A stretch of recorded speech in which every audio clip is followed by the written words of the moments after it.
잠수 이별 5일 차인데 내가 불안연애 여자애가 회평이라 잠수가 잦긴 했었다. 거기다 최근에 집에 안 좋은 일, 진로 문제로 자기 친구들 연락도 안 하고 혼자 잠수 타는 일이 많아서 더 잠수가 잦았다.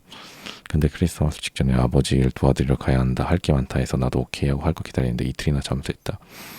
이틀이나 한 적은 없어서 톡 보내주고 다시 혼자 할 거였고 있는데 톡이 차단되어 있더라. 잠수는 잘했지만 차단은 그때가 처음이어서 나도 좀 감정적으로 올라가 버렸다. 이럴 거면 나도 좀 마음 좋고 물러나겠다고 문자로 보냈다. 물론 금방 후회하고 미안하다고 다시 보냈다. 그러니까 혼자 푹 치고 장구 치고 하면 안 돼요. 얘도 연락에 대한 데 불안함을 알고 있어서 거기에 자기가 못 맞춰줄 때는 속상하다고 미안하다고까지 하는 이어서 좀 참고 지냈었는데 차라는 좀 그렇고 그래도 답장이 없어서 전화를 했다. 몇 시간 간격으로 걸어도 안 받다가 갑자기 없는 번호라고 뜨는데 카톡 탈퇴 확인하고 나서부터 멘붕의 패닉 상태 숨도 안 쉬어지더라. 계속 거니까 이게 부작용이 일어난 거죠. 집착하면 안 돼요. 상대가 회피한다 하더라도 잠수한다 하더라도 자기 스스로가 좀 마음을 지키고 집착을 전혀 하면 안 된다. 처음에 무슨 일 생긴 건가 했는데 인스타 남아있어서 DM이나 전화로 겁나 연락했는데 이러면 안 되죠. 그것도 지금까지 안 읽었더라. 여자 사람 친구는 걔가 현 상황들에 감당 못하고 도망친 거다라고 하는데 이런 경우는 나도 연애에서 처음이라 도저히 감당 안 한다.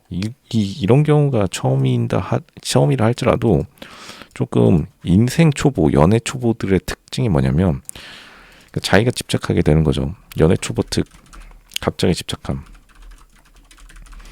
그러니까 회평 아닌 사람도 회평으로 만들죠. 회피형 제조기라고 제가 부를게요. 연애 초보 특. 회피형 제조기가 돼가지고 이렇게 상대방을 부담스럽게 하면 당연히 상대방이 도망칠 수밖에 없죠. 그러니까 회피형 제조기가 된다. 골든타임이 뭐니 불안해지는 것도 싫고 머리로는 인연이 안 되는 거 아닌데 못 버리고 오지도 않은 연락을 생각하는데 미련도 싫다. 이거는 자신의 상상 연애에 빠진 거예요. 자신의 상상 연애가 무너지니까 자신의 관념이 무너져서 지금 불안함이 나타나는 증상이다. 이거는 실제 관계가 가만히 있었으면 오히려 더 좋아졌을 수 있는데 갑자기 집착하고 난리를 피기 시작하니까 이제 난리가 난 거죠. 그나마 이별길에서 놀면서 마음 다스리고 조언도 보고 지내는 중. 조언을 받는데도 저렇게 난리쳤다는 게 대단한데 근데 실제로 이래요. 실전 연애, 실전 이별에서는 막상 멘탈이 날아가면서 회피형이 아닌 상대방도 회피형 제조기로 만드는 거의 뭐 탄산수 제조기처럼 압력을 세게 가하는 거죠. 상대방에게. 탄산수 제조기 혹시 써보셨나요? 미련 없게 인스타까지 차단하거나 없애주지. 이렇게 소망하게 되면 또 차단당합니다. 오버하지 마시고 왜 그건 냅두는 건지도 모르겠다. 인스타 차단 못하는 분도 많이 계세요. 할 줄 모르거나 이런 애들은 마냥 노컨에 기다림이 낫냐. 이미 노컨이란 기다림은 처음에 했었어야지. 이미 다 난리치고 나서 기다린다는 거는 그건 이제 진상 후 지쳐 떨어졌다 이렇게 생각하거든요. 물론 이제 버리는 게 제일이라는 건 이미 알고 있지만 버린다고 알고 있는 거랑 여러분이 행동하는 거랑 달라요. 이미 상대방은 이 사람 집착 오지네 이렇게 입력이 된 상태입니다. 돌아갈 수가 없어요. 내 마음이 있을 때는 최대한 좋은 방법을 해보고자 한다. 아마 최고의 난리지.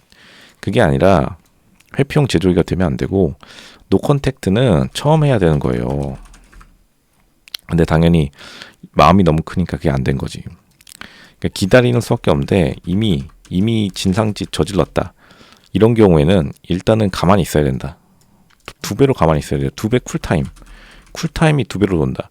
이제 자신의 감정을 조금 다스리는데 2배가 걸린다. 애초에 처음부터 난리 안 쳤으면 조금만 해서 한 다음에 연락해도 됐을 것을. 그러니까 이분은 지금 쿨타임 걸려서 한 3주 정도는 기다리셔야 된다. 아무 말도 안 하고. 왜냐하면 오버를 너무 했기 때문에. 그 다음에 뭔가 하나하나 1대1 만남을 생각해야지 전화나 카톡 많이 하는 게 지금 목적이 아니라 1대1 만남을 어떻게 할 것인지 거기서 이제 생각해 보아라.